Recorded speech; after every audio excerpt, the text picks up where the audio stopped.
FTDI have extended the popular range of high-speed USB bridging devices to add power delivery capabilities.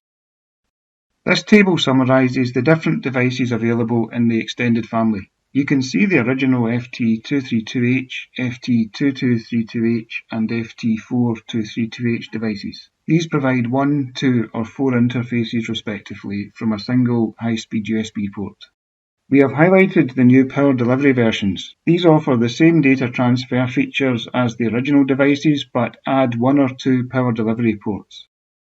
Here are some of the features of the power delivery controller. Port 1 is used for data transfer just like the original non-power delivery versions of the chip. It can also be a power sink, allowing the connected host to provide power to the device. However, it can also be used to provide power in the other direction to charge a connected laptop, for example, and can swap between these roles. Port 2 is available on the dual PD devices. This is a power sink and can be connected to a power source, which can then power the application board as well as charging the host laptop on port 1.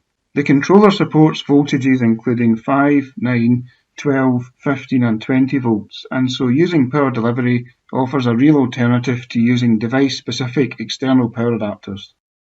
This example illustrates the dual power delivery capabilities. In the first case, the laptop on port 1 is providing power to the application board as well as talking to devices such as sensors and serial devices over the data bridge. In the second case, a wall charger is connected. The charger now provides power to the circuit via port 2. Port 1 changes to be a power source and provides power back to the laptop to charge it.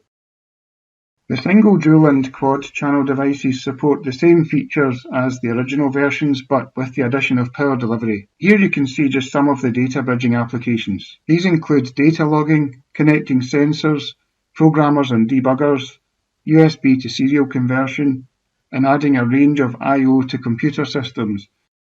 In this demonstration, we have interfaced a light sensor to the FT42322H device. The board is connected to a laptop using port 1 on the left-hand side. An application is also shown which is running on the laptop and is taking readings from the sensor. As you can see from the USB power meter connected in line, the board is also providing approximately 20 volts to the laptop to charge its battery. At the top of the board we have a wall charger connected to port 2. This powers the board itself and also provides the charging current to the laptop via port 1.